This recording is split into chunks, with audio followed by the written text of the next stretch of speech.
घमंडी व्यापारी। मुंबई शहर में सुभाष नाम का एक बड़ा बिजनेसमैन रहा करता था। एक दिन उसे जमीन के सिलसिले में सीतापुर नाम के गांव में जाना पड़ा। वहां जाते ही उसके आगे एक बहुत बड़ी नदी थी। उस नदी को पार करते ही सीतापुर आता था। सीतापुर में जाने के लिए एक ही रास्ता था और उस रास्ते से सिर्फ एक ही आदमी चलकर जा सकता था। इसीलिए सुभाष ने अपनी गाड़ी को एक जगह खड़ा कर दिया और सीतापुर जाने के लिए कोई दूसरा रास्ता है क्या देखने लगा। तभी उसे नदी में एक नाव दिखाई देती है। उस नाव में एक नाव चलाने वाला था। सुभाष मन ही मन सोचता है, अगर मैं नदी से गया तो मुझे ज्यादा देर नहीं लगेगी और मैं 30 मिनट में नदी के उस पार पहुंच सकता हूँ। ऐसा सोच उसने नाव वाले को आवाज लगाई। अरे भैया जरा इधर आओ, मुझे सीतापुर गांव में जाना है, क्या तुम मुझे तुम्हारी नाव में छोड़ दोगे? हाँ मालिक, मैं छोड़ दूंगा आपको।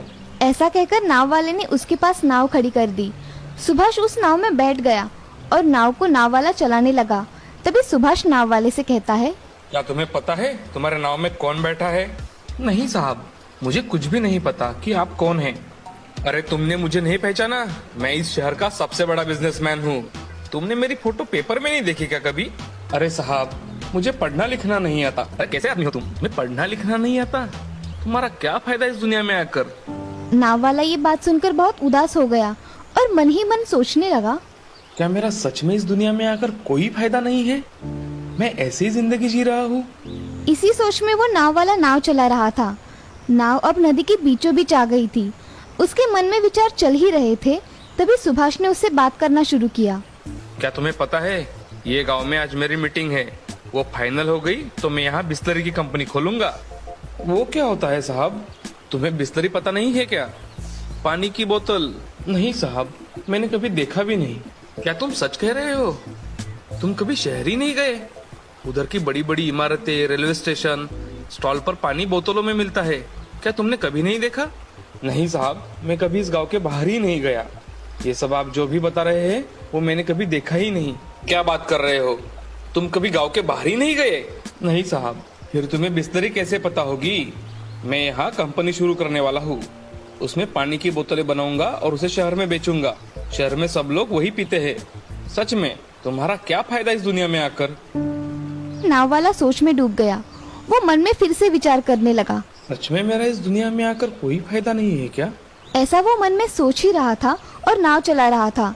तभी उसका ध्यान ना होने के कारण नाव टकराने की वजह से नाव में एक बड़ा छेद हो गया। अब नाव में पानी भर रहा था। नाव वाला उस बिजनेसमैन से, साहब, मुझे लगता है ये नाव अब डूब जाएगी। आपको तैरना तो आता है ना? अरे नहीं भाई, मुझे तैरना तो नहीं आता। क्या साहब, आपको तैरना नहीं आता? आपका तो इस जिंदगी में आने का क्या फायदा फिर?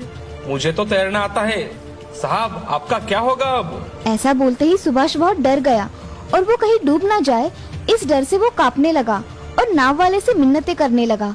अरे भाई, तुम चाहो तो मैं तुम्हें बहुत सारे पैसे दूंगा, मगर मुझे बचा लो। मुझे इस नदी में डूबकर नहीं मरना।